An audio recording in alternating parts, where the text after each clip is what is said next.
This episode of the Royal Insider is brought to you by Covenant Health. Covenant Health, the official sports medicine partner of Johnson University Athletics.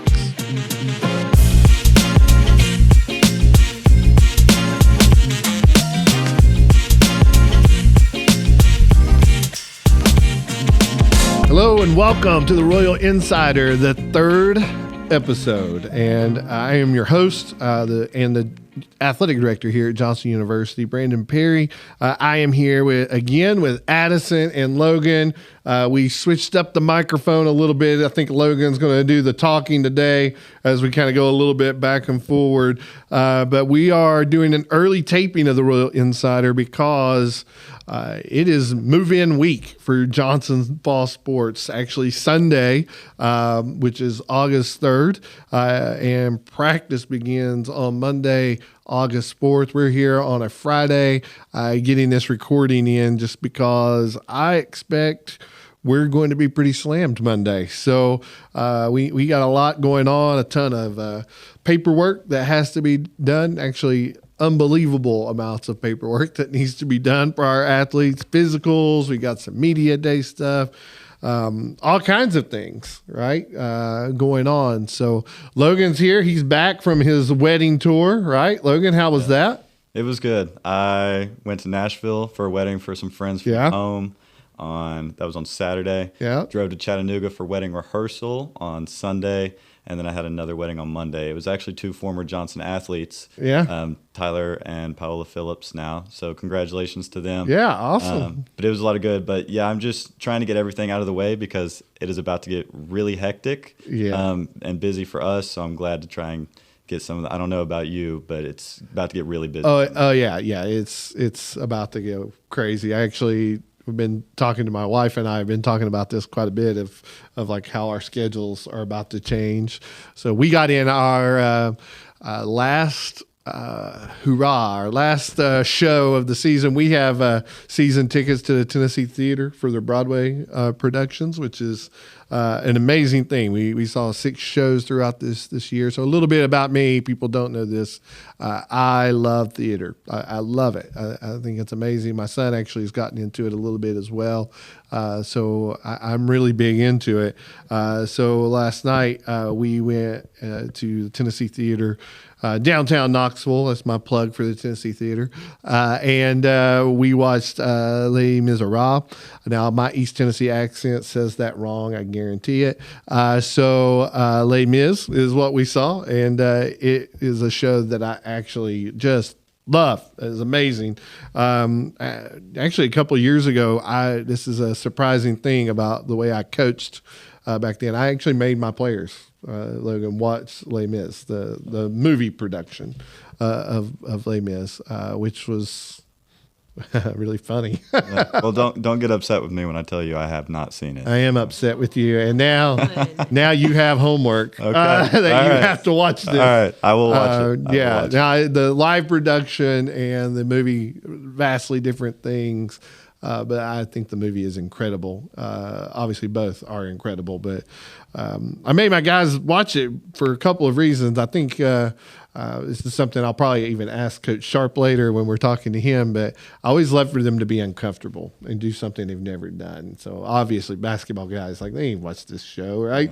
Yeah. That's just not what they did. So I thought that was a good thing for them to experience some theater and some culture in their life. But also just the theme of what it is. So I'm gonna have a little spoiler. I'm not going to give you the whole deal here, Logan. But everything in Les Mis is basically every character, everything that's going on is just broken.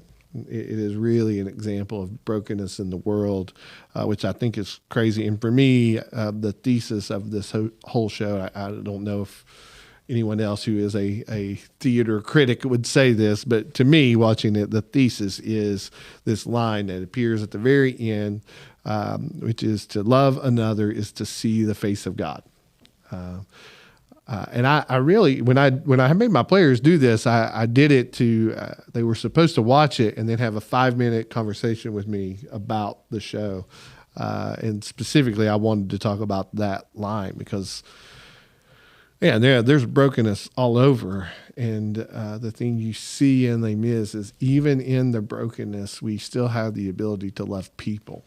You still have the ability to go out and to see need in the world and like do something about it. I wanted our players to understand that, to understand what selflessness was really about.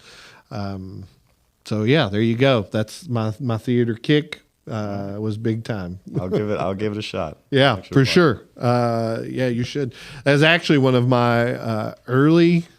I saw Les Mis for the first time not long after my wife and I got married. I really didn't know much about it, and we were on a trip to go to Winston-Salem. My wife is a doctor, and it was while she was in med school. We were going to Winston-Salem, and Jamie had to be. Wake Forest was a place we were considering, so we wanted to see that area and say, all right, is this somewhere we wanted to be? But I found tickets in Raleigh, so we went all the way to Raleigh, watched the show, came back.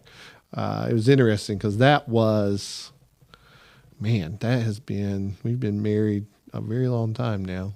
That would have been like 2010, maybe 2011, somewhere in that range when we did that. So I haven't seen the live production since then. So it was interesting watching it last night for sure. Yeah.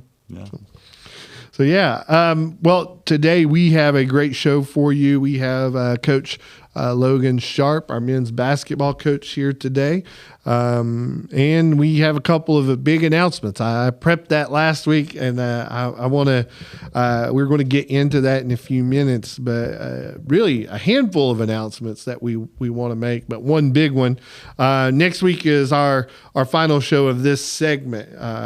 So what we're doing right now is we are going through our 4 teams who made a national tournament run last year, qualified, and we are interviewing those coaches. Next week, we will have Coach Brian Lahan here to talk about the women's basketball program and our first regular season championship as they finished the regular season as AAC co-champions, tied with Milligan University. So that will be a great show as well. Today, Logan Sharp, though, and we will dive into men's basketball. So we're going to take a break right here. When we come back, we'll talk about what's happening with the Royals this week. What does strength in numbers mean to you? At Covenant Health, it means we see nearly 2.2 million visits annually. It means our 13,000 dedicated experts are all working together for a common goal. With over 150 locations throughout East Tennessee, you'll always find an open door to care, because we are committed to being the first, best, and strongest choice for the one number who matters most. You. Covenant Health. Let our strength be yours. So we are back, and I feel like this is a broken record statement, but we're doing this, what's happening this week with the Royals, or what has happened in the last week. And but it's summer. It's still summer. We're getting close as our fall athletes are moving in this week. But still, not a whole lot of stuff going on right now. There's not games. There's not any of these kind of things. But by the time we release this podcast, we will be practicing. Soccer will be going. So our soccer teams are both actually traveling this preseason a little bit. We'll definitely talk to them about this. Our men's team are heading down to Florida. They do some preseason stuff there. Our women's team, though, are heading over to Aruba. This will be the second time they've made a trip to Aruba to do some work there. They have some connections with some mission organizations there, and then get in some of their preseason practicing overseas, which is pretty exciting for them. So both of those are coming up. If you are an athlete out there and you are listening to this, man, you got to start getting those forms in. So if you haven't done that, especially medical forms filled out, all those good things. That's where we're at this point in our season. So we will be doing, coming up in the next few weeks, we'll be doing some previews. So we've got one more week, like I mentioned, with Coach Lahan and women's basketball. And then we will transition into previews for our upcoming season. So I believe women's soccer is up first, and then we will deal with men's soccer, volleyball, golf, cross country. We'll sit down with all those coaches, some of those players. So our podcast format will change a little bit here in about 2 weeks. We're excited about that. If you're out there and you're a business, we are looking for partners right now, sponsorships for this podcast, signage on the field, our webpage, our app, game day sponsors. We're excited about all of that. We'd love to talk to you some more. But right now, it is time for us to go through some announcements. Yeah, we have several announcements that we want to get through today. Really, it's hard to say there's one big announcement because there's a whole lot of different announcements, and I think all of them are equally big. So I'm just going to start kind of going through the list of just several things that are new to Johnson University Athletics that I think that you guys might be interested in and excited about. Up first is a program we have been dreaming about for years, and actually a former employee, I'm going to give her a shout out here. Jordan Schools kind of came up with this idea, and we've been working on it on and off for some time, and that is what we call the Little Royals Kids Club. And this program is exciting. It's a small fee, $40 for a kid, and if a kid signs up to be in our Little Royals Club, they get a free Johnson T-shirt. They get a Johnson lanyard with that. They get some invites to special team events, birthday cards, and then they get tickets to all of our events. They get a pass for every single Johnson home game in every sport, plus one adult. For $40, that is a great deal. It applies to anyone who is in the 8th grade or younger, and we're excited about this kids club and the opportunity that comes with it. Second is another club that we've been starting that we're calling the Royals Club. And really what the Royals Club is very similar to most membership programs. So you can sign up to be a part of the Royals Club, and you get different levels of involvement, different benefits at each level that you apply to. The entry level is only $25, and it goes up from there. So $25 a year, you can go to help support the Johnson Royals, and then there's different benefits that kind of come along with that. That's all on our website. You can check that out. We're excited about the Royals Club, especially for those of you who are former players here. This is a way for you to give back to our current athletes and help them to kind of take steps forward in what they're doing, and I think a great way to just stay connected to the Johnson Royals. Our third announcement coming up is a program that I think is going to be a great thing for us that we're calling Royal Allies. And what a Royal Ally is, it's real simple. We are reaching out to different churches, organizations right now to see if they would be interested in being a Royal Ally. Sorry, that was my watch. I'm not going to stop and re-record for that. Hopefully it doesn't do it again. Siri did not like whatever I had to say right there. So, but that's all right.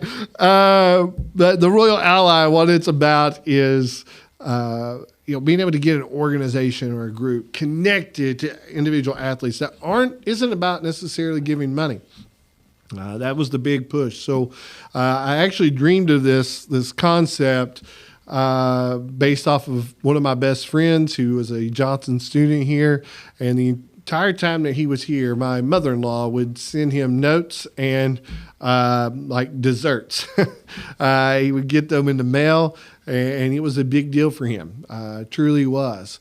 And essentially, we're looking for people who are willing to do the same thing, to be able to, write a note that gets to an athlete right before finals. Could be a thing that gets them through a difficult time. It could be that you send them an encouragement and not know that they just lost someone in their lives. You could be that you send them a gift basket or whatever, something small, something inexpensive, but it might be the very thing that motivates them to take another step in their growth.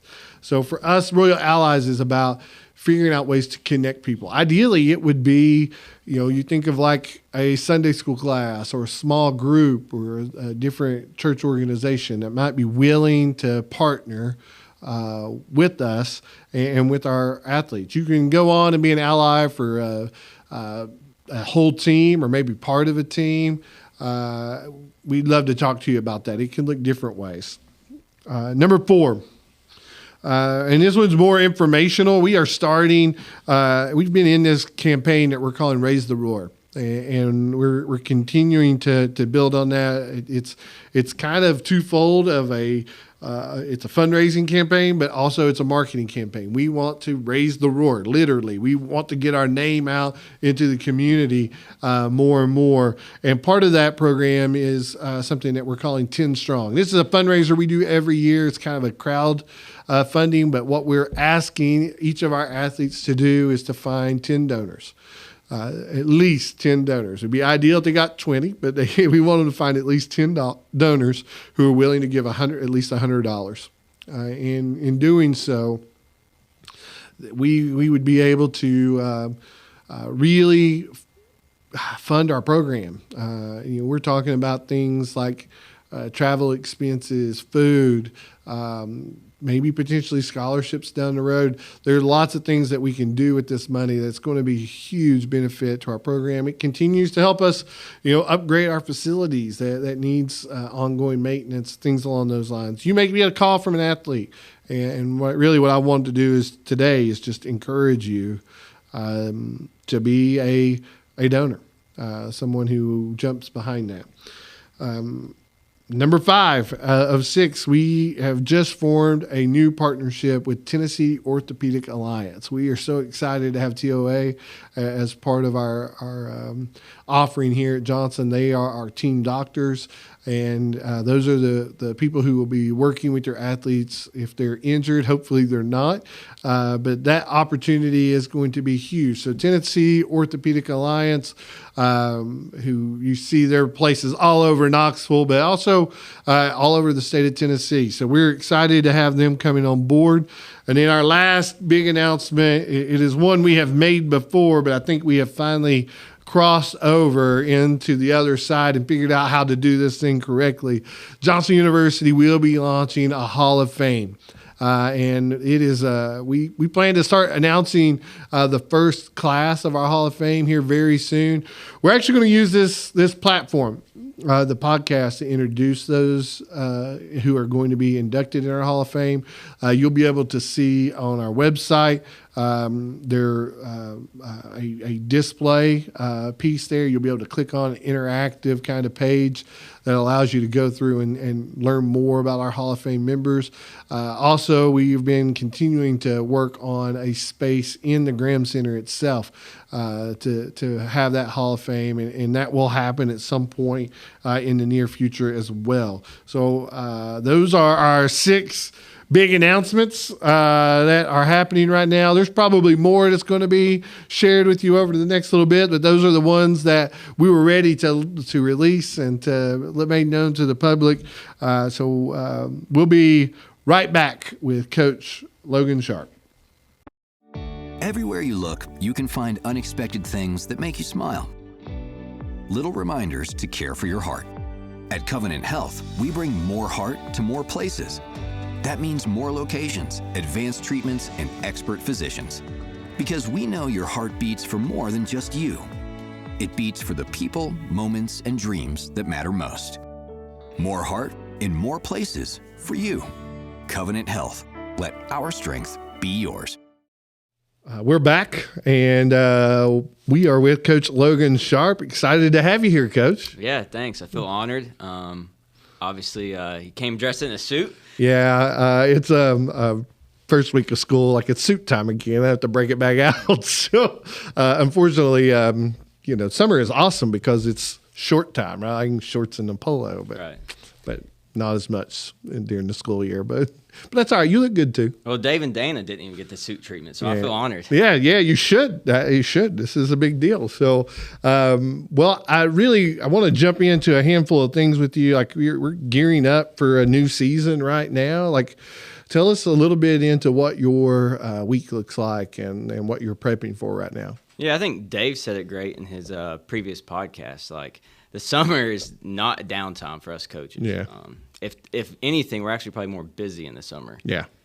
So just gearing up, getting our guys trying to upload all their documents in admissions and student life and getting them through the finish line. And, gearing up to get them on campus here in a few weeks and kind of building out our preseason schedule and all that stuff. So. And then shifting to 2026 recruiting, which never stops. Yeah, so. People don't realize how hard the admissions process is and all the paperwork and all the things that kids have to sign. Yeah. It's not easy. And maybe sometimes kids don't pay attention to emails, text messages and whatnot, right? I think we all can be guilty of that. 100%. 100%. Yeah, it's definitely time consuming. Yeah, for sure. Is there, tell us a little bit, like obviously you got a new season. You had a great season last year, which we're going to dive into. But what are you excited about in this class coming in? Yeah, I think this class coming in, we have a lot of just good people. Obviously, when you go out and try to put a class together, you want to bring in the best athletes you can for your program, which I think we did.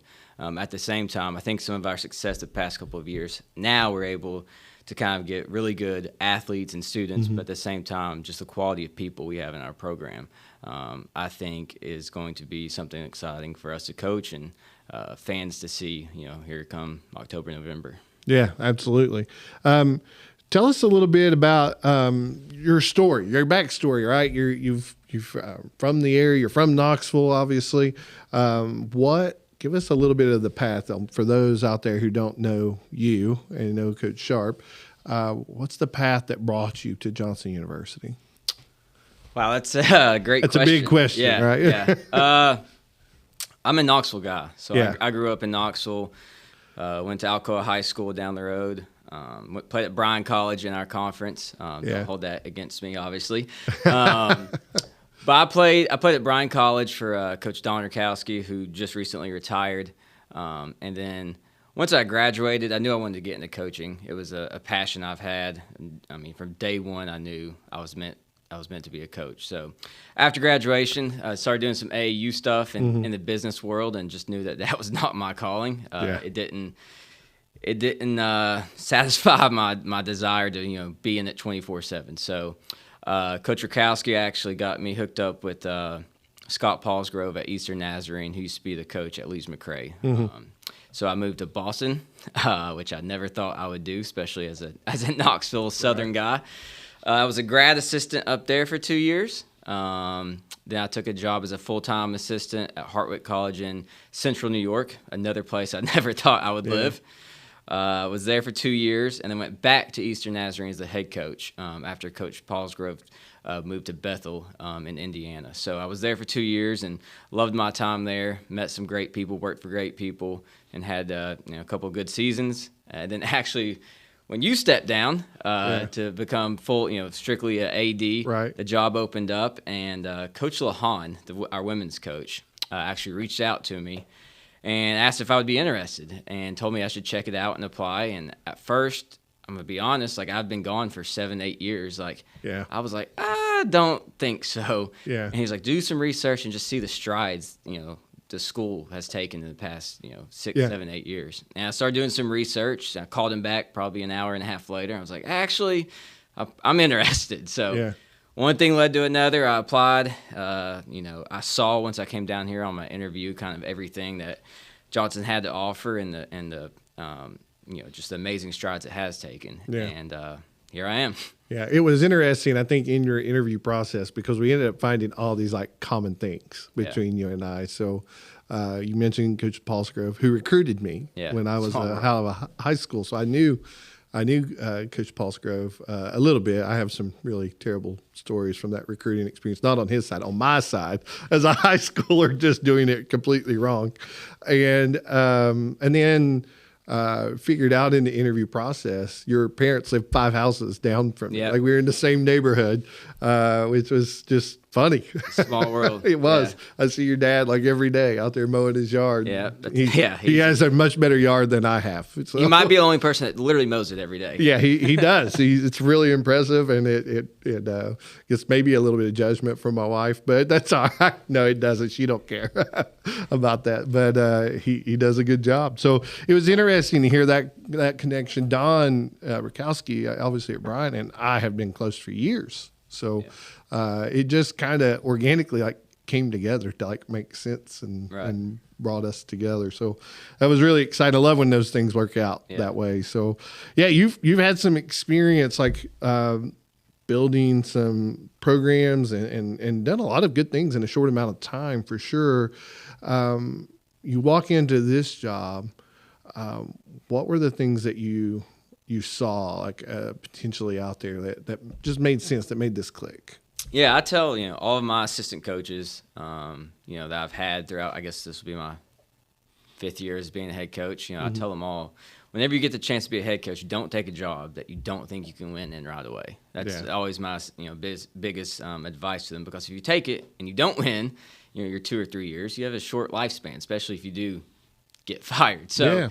That was passed down to me from a couple of my head coaches when I was an assistant coach. So I took the ENC job knowing I could win, and was able to some degree. And then this job, looking at it from the outside during the interview process, obviously, when you were the head coach a couple years ago, you all won a NCCAA national championship. Right. So you all were able to win and be competitive at that level nationally. And so I knew it could be done. I knew there would be different challenges doing it at the NAI level, but there was already a baseline foundation of like, you can be successful here. Whereas maybe some other sports, at Johnson maybe hadn't had that, success in the past. So that really drew me to it, knowing like, okay, they've done it before. Now it's just a different challenge in a different division or and conference. How do you get it done? So. Yeah, absolutely. Yeah, men's basketball was definitely early in that process of making some shifts. All of our teams had come around by that point and have really been making some big strides from a program standpoint. But it was a foundation there, which I'm very proud of at this point. For sure. I mean, we have a long history of players who have been here that just done really well. I think it's interesting. When you think back, obviously I come in like 2015, and we have this 8-year run in that time frame. Made the transition after 6 years, so my last 2 years in the NAIA. But then we have like this other history of who Johnson Athletics was, and I think there was always, I'll make sure I say this right. There can be conflict there. Right, between the players who have gone before and the players of now. I think there's occasions when there's probably conflict between the guys who played for me and the guys now who play for you. Right, not that it's the same old thing. It's the LeBron and Michael Jordan thing, right? Like which one is better, right? And I think we had the same kind of thing with some of the teams who played. I think of the 2006 team specifically that played here that had made a national tournament run. Some of the other ones in the 80s and 90s that were really good programs. What would you say to, I guess, like that history, all the players who have come before? Is there something that you would want them to know about your program now? If that makes sense. That's not on our list of questions. So I'll small talk while you think about that. First thing I would say is thank you. Obviously, those teams in the past, had built the foundation, laid the foundation going forward. So appreciative is obviously, one thing that comes to my mind. But at the same time, like, I heard somebody was asking Coach K the other day, like, what was your best team? And, there was a big debate about it. So I think if you get to the point where, like, there can be a handful of teams that, can be debated of, like, what was the best team at Johnson or so on and so forth. I think that's a good thing. It's definitely not a bad thing. So, absolutely. We want them to come out and support us, come to our games, be a part of the program. We always have, open door policy, come to practice, check it out.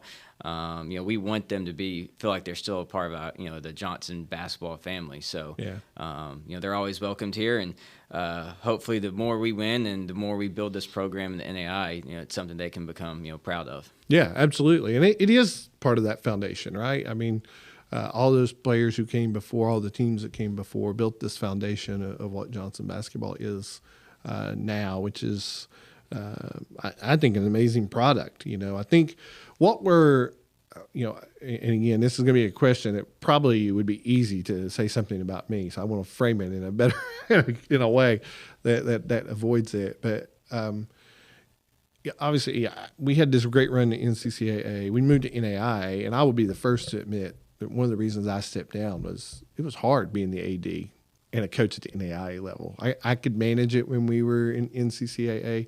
It was really difficult when we moved up. And so there were definitely things that needed to be shifted. So you're not going to hurt my feelings. What were some of those things that you felt like you walked in day one, I need to establish some culture here and bring in some of my philosophies? Yeah.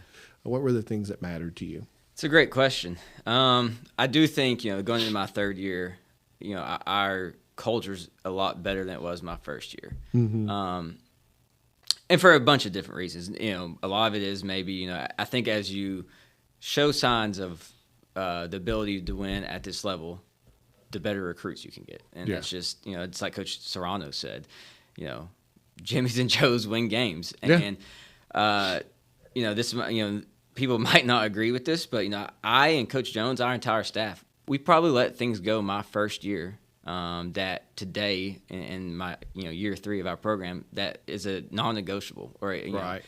We let things go because we were wanting to win. Yeah. But at the same time, we knew in the back of our mind, if we're going to build this, we have to win. Yeah. Because no matter how great of a recruiter you are and how great of a school you have in academics, if you don't win, it's hard to get those guys here. So I think my first year, it was not as good as what I would have liked it to have been. Sure. Second year got, I think, a lot better. And then going into this third year, just the standards of every day, it's yes or no. This is how you do it. If you don't do it, you're either not going to play or you're going to sit down, or you're getting out of practice, or so on and so forth. So I think I think almost in every program, the more you build, or as you build the program and you have success, I think the standards and the culture, it almost tightens up a little bit. Yeah. So I think we're in that stage of things are continuing to tighten up, and guys kind of are starting to understand the expectations day in and day out. And I think, the biggest thing my first year was, we wanted to create a atmosphere and environment of it's not okay to lose. So in practice every day, creating drills that, we tracked every day in practice, winners and losers. We still do it to this day. Yeah, absolutely. To try to create previous year, the record, obviously, you had a talented team, but the record wasn't what I think Johnson you would wanted. No, it wasn't. And we inherited some of those guys. So we were trying to just install no, it's not okay to lose. And it should hurt you if absolutely. So I think that was just one not minor thing, but one thing that we tried to do from day one. And it's still with us going forward to year 3. It's and that's just not basketball. In the classroom, it's not okay just to get a C and pass. We were pushing guys to try to become better academically and better as a person and a basketball player. Yeah, absolutely. And I think that team was extremely talented that year. I mean, it was probably one of the most talented I had coached. But there were outside factors that just made it a hard year. Most of those were uncontrollable. And those guys, man, they definitely laid a foundation. They were really close to being at the top of that league. Even though our record wasn't where it was. That league is competitive. Oh, yeah. It is so good. Yeah, it is so good. And that was just a difficult stretch for sure. Obviously we talked a little bit about basketball non-negotiables, but for us here in Johnson Athletics, we talk constantly that our mission is to use athletics, sport, basketball as a vehicle to development. Right. And it's about building something that's beyond just sport. Talk a little bit to us about what does that look like for you and for men's basketball at this point in this stage? Yeah. Our number one goal as a staff is we want our players to graduate a better man than they were when they entered the program. Yeah. And that's a very vague answer, but it's sure everything falls underneath that. Yeah, we want to make sure they're prepared for the real world, and during their 4 years here, they're going to go through trials and tribulations and face adversity that a lot of our guys have also faced leading up to this. So yeah.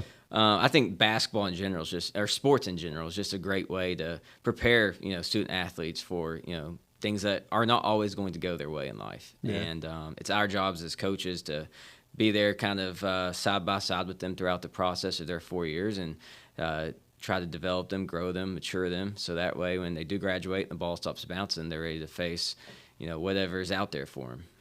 Yeah, absolutely. And I think that's part of like what faith is, right? We go through trials, especially as followers of Christ. I think we see that. I think there's sometimes this stigma that, I've given my life over to Jesus. All of a sudden, things are perfect. Right. And I've got them figured out. That's not been my experience. I'm sure it's not been your experience. And I think that's part of what we're trying to teach here is how can I live out this life of faith knowing that things are going to be hard. Yeah. Yeah. And it's great. Like we have a staff that, our life's not been a cakewalk.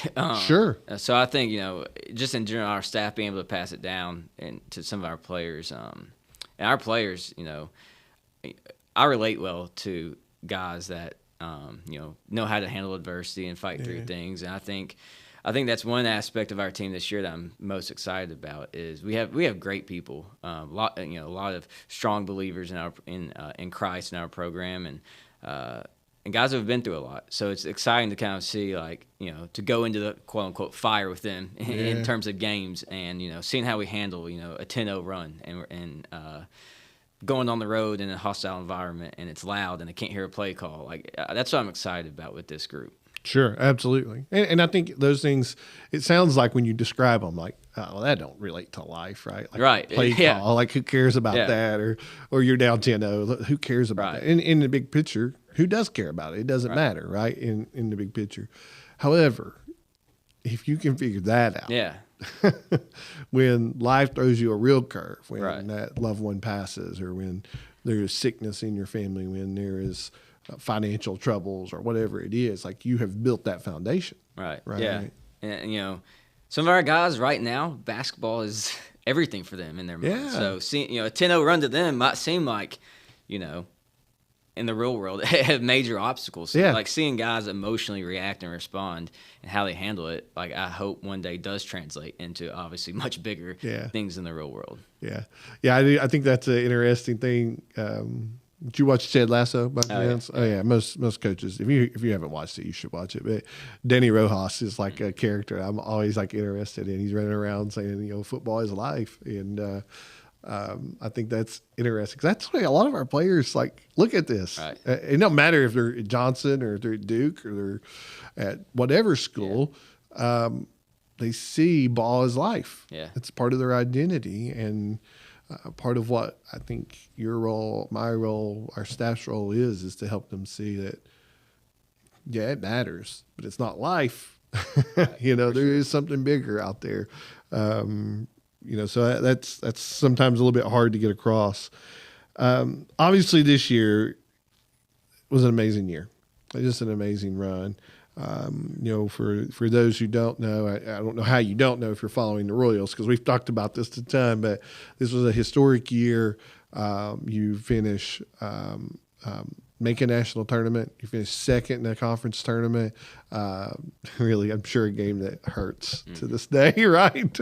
Next segment, let's move on. Yeah, I've got a couple of those too, but and really even in the regular season, you were right there.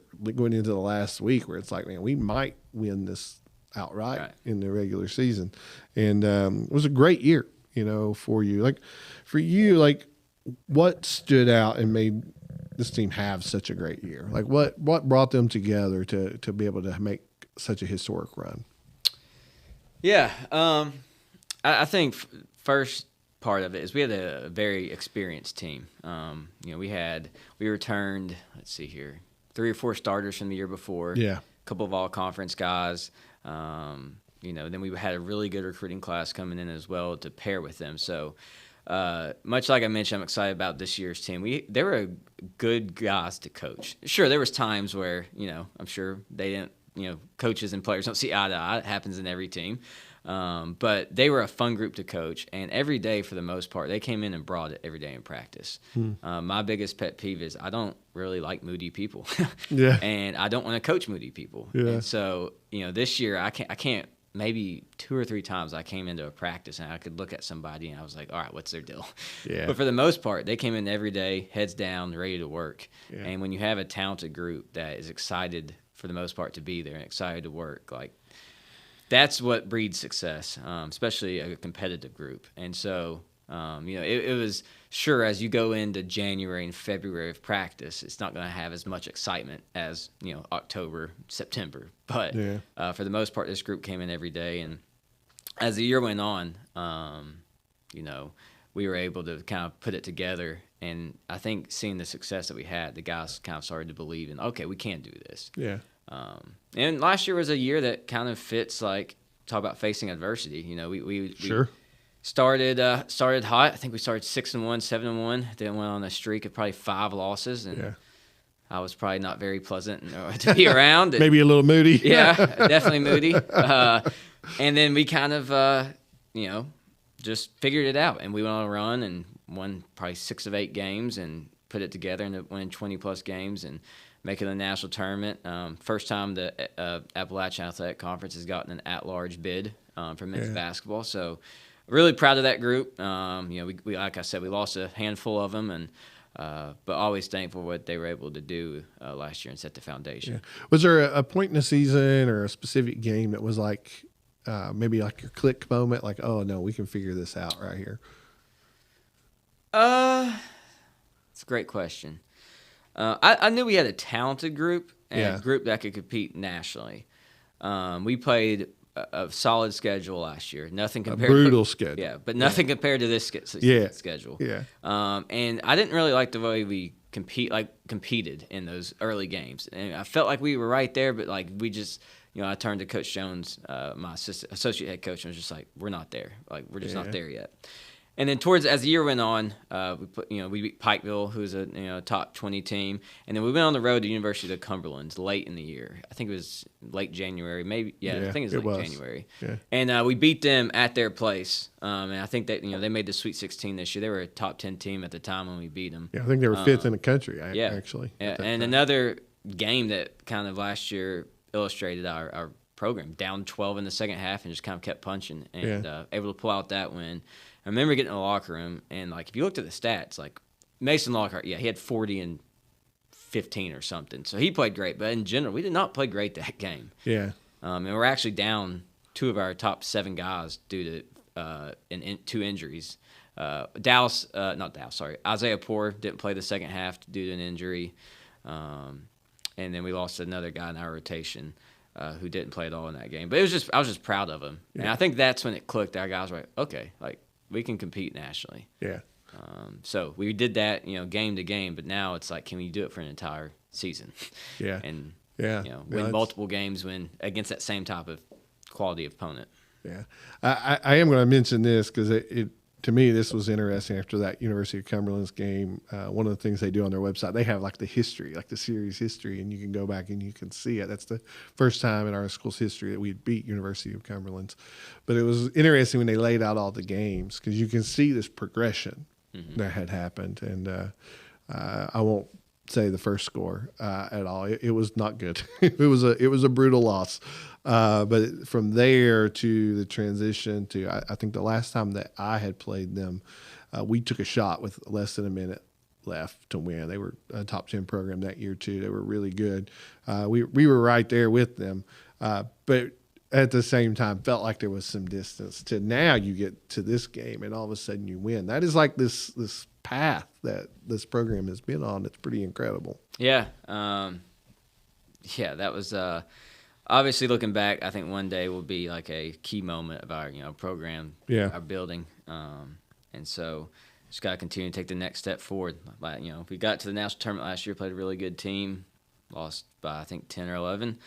Our goal this year is to make the Sweet 16. So take the next step. That's it. And obviously you've brought in a class you feel like can make that run. Definitely. We have a very talented group. A couple of Division II transfers, NAIA transfer that averaged 15 points a game for a national tournament team, a former top 150 player in the country, a 4-star, and then another player that was an AAC first-team all-conference kid. So, we have the pieces paired with what we bring back, and some even younger guys in our program that have developed and are looking to take a step forward. So, it's going to be quite the challenge to figure out, how do we figure out who our best 9 guys are this year, or 9 or 10 guys, and but that's a good problem to have.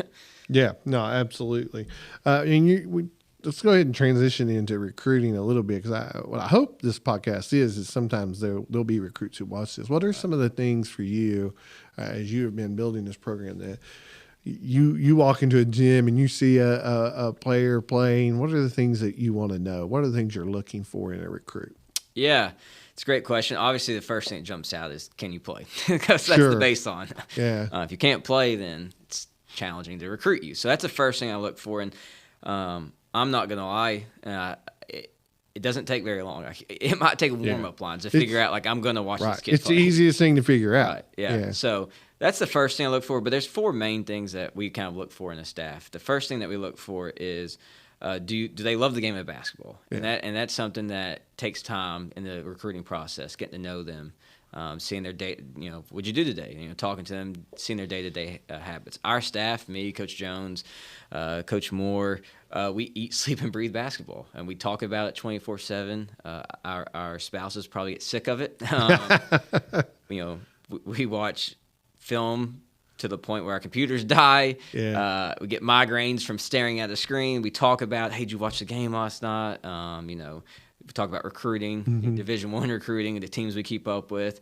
And so guys that we bring into our program, we want guys that want to live the game of basketball, not just come in, practice for 2 hours, wash their hands, and forget about it. We want guys that are in the gym getting shots up, watching film, talking about it.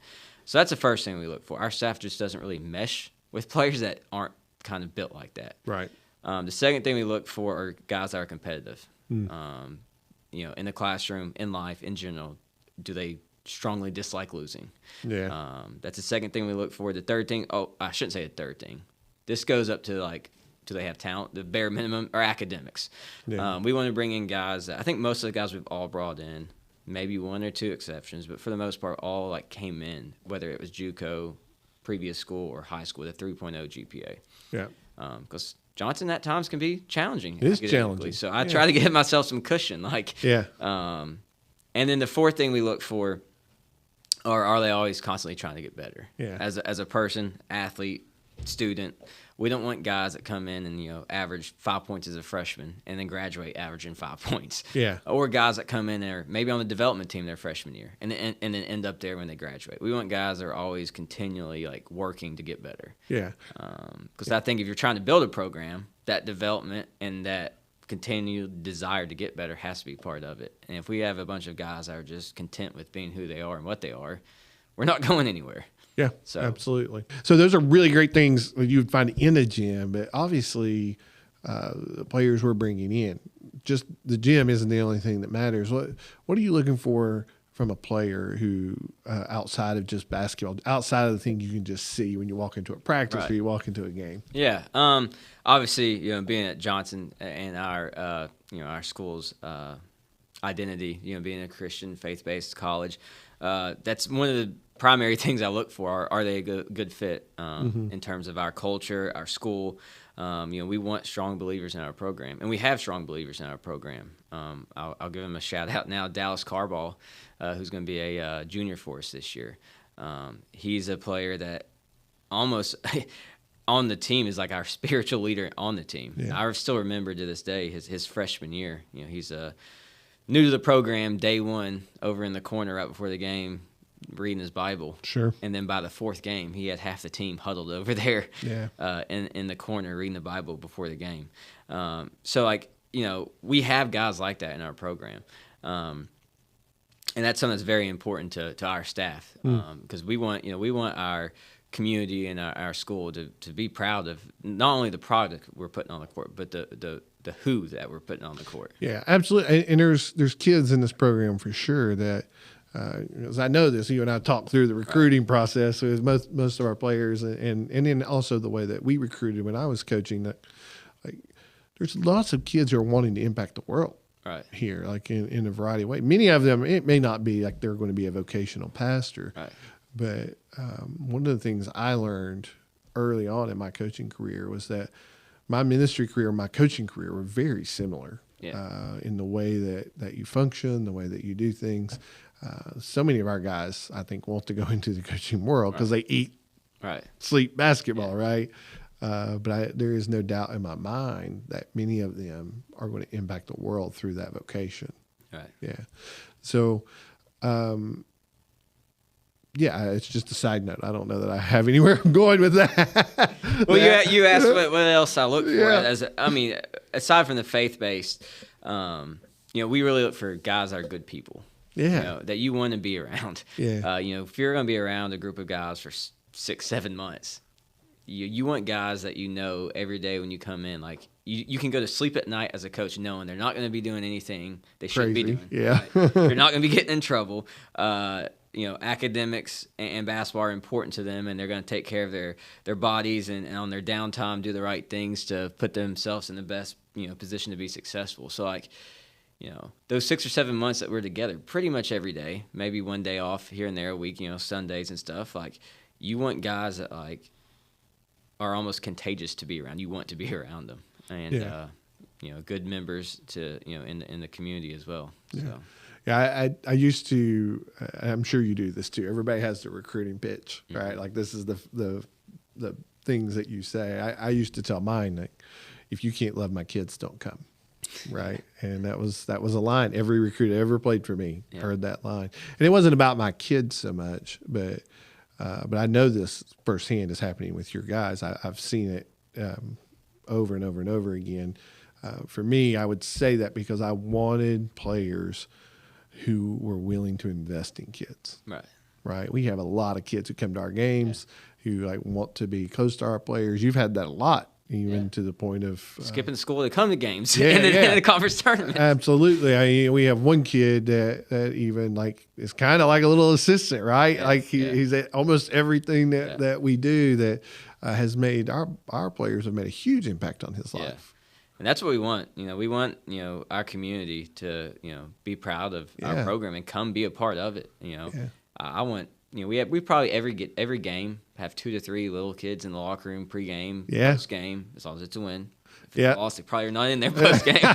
But I want 10 or 12 of them. So we did a youth camp each summer, and there's 3 or 4 that reached out hey, we're going to come to a bunch of games this year. And that's what we want. We want these kids to grow up around our program. So that way, not only are we a support to them, they support our guys, and our guys feel it. And they love it. It's, a couple of guys last year, every game before the game is I'm just going to say his name, if that's okay. Is Brady coming to the game today? Yeah. Yes, he'll be here. So, the more the merrier. That's what we want. Yeah. Well, that's why at the beginning, you weren't in here when we announced this, but at the beginning of the show, we announced our Little Royals program, which is our kids club that we're excited about. And I think it's going to be amazing because I want kids to be around your guys and all of our athletes because we just genuinely have just good people. And you can't underestimate that. It's not always a given. In college athletics. And when they see them play, I think one thing, we have some very good basketball players in all sports.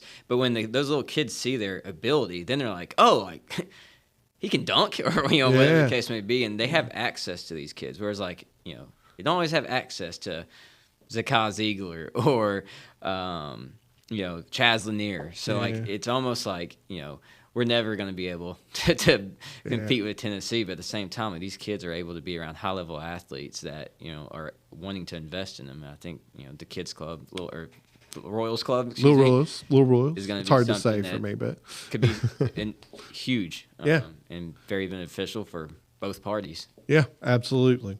Well, let's go into this final segment. I'm going to give you a handful of questions. This is quick hitters, Coach. So we're just kind of we'll probably end up talking about it more, but the idea is that it's a quick answer here. So, favorite road trip this season?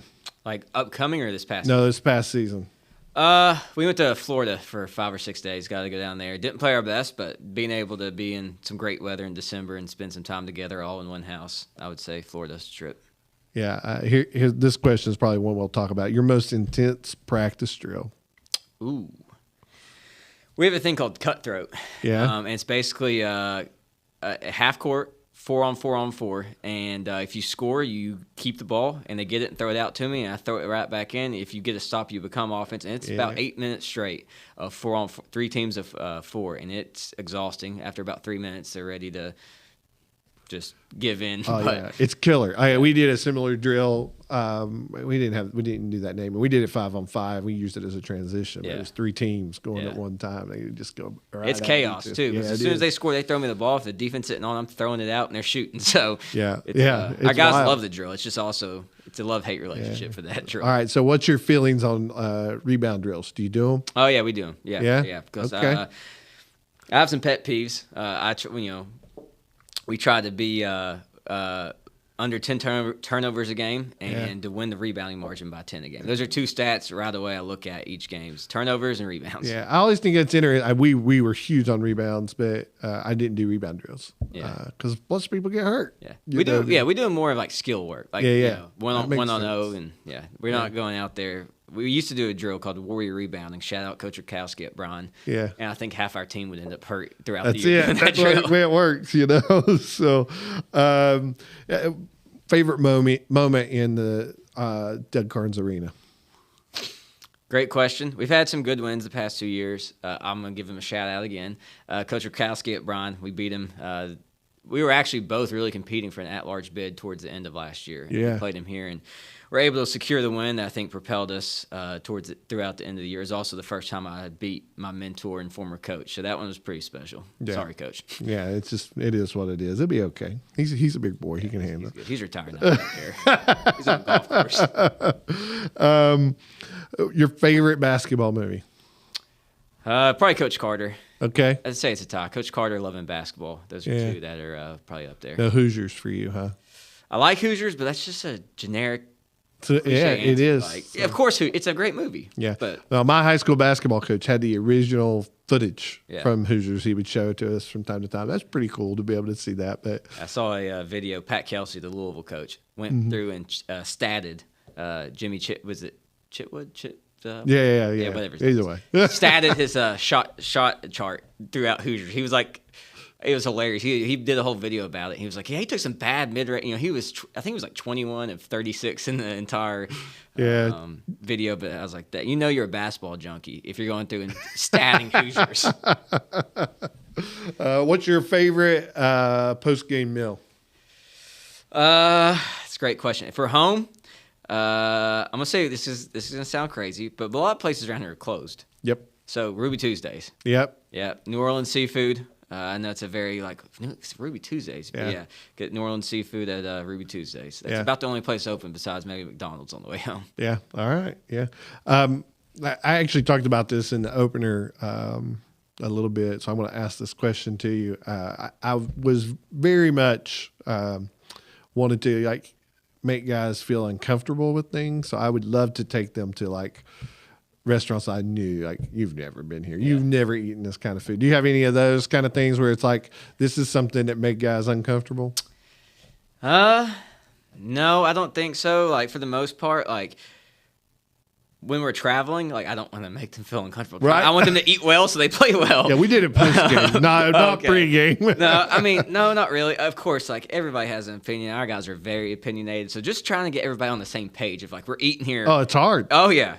I used to be my first year, I would ask the guys, what do y'all want? Make it. And then at this point, I'm just all right, we're doing this. We're doing this, yeah. And I'm very detail-oriented. I know 3 days out, when I know we play on Saturday, Thursday, I'm calling the restaurant. Yeah. We're picking it up. I don't like to stop because we get home late. Yeah. So we pick it up and just keep on trucking. But we have a guy this year from New Jersey. Okay. He's a grad student. Yeah. And so he's told us he's not big on seafood, or on crawfish. I'm gonna do a crawfish boil for the team. Okay, there you go. Preseason. I don't think a lot of our guys make crawfish, but you probably throw some chicken on the side or something. Yeah, right? yeah. or some barbecue. My dad's he smokes pretty much every weekend. Yeah. So, and our guys love that. So. Smokes meat, not smoke. Yeah, of course. Yeah. Yeah, okay. I love that kind of stuff. So that's awesome. I used to make my guys stop and eat Mediterranean food because I'm like, you've never had it. So I'm like, here's the adventure. We're doing it. That's it. I'm not going to throw him under the bus, but my associate head coach, Tony Jones, is very picky with what he eats. Yeah, and if Tony ain't happy, ain't nobody happy. Right, so if he ain't gonna eat it, that's gonna be a miserable road trip. Yep, I get that. So, Coach, any final thoughts that you'd want to give to Royal fans out there that just kind of let them have some insight into Johnson Royals basketball? Yeah, we have a great group of guys, and our staff's gonna be pushing them every day in the preseason and. We just want you to come out and support us. Come out to the games. Just come give us a chance. See the product. See our level, of competition, especially in our non-conference this year. We play in a great conference as well. So, it's a great product. It's fun for the family. It's not going to cost you an arm and a leg to come to a game unless you go get 15 bags of popcorn or something during the game. But, we just, we want to get involved in the community. We want them to be a part of our community, and hopefully we can make it happen. All right. Coach Sharp, thank you for being here. Thank you. And we'll be right back. We're back, and thank you, Coach Logan Sharp, for that great interview and being able to spend some time with us. Today, again, this segment, we normally are looking forward to what's happening. Of course, we've been talking about that throughout this entire podcast, this week being the official move-in for fall athletes. But we're also just 3 weeks away from all athletes being here. So it's coming. It's coming fast. Games are going to start happening. Let me just take this minute to say, if you're out there, get on our website. Check it out. Get on our social media platforms. Like everything that you see. Become a follower. Just get on and check out what we're doing, because I think Johnson University, this is going to be a special year for us. And you don't want to miss that. Be a part of all of it. So we're, again, next week, Coach Brian Lahan, women's basketball. That is the final episode of this series of podcasts. And then we are going to transition into our season previews. We'd love to see you here next week. Until next time, this is the Royal Insider.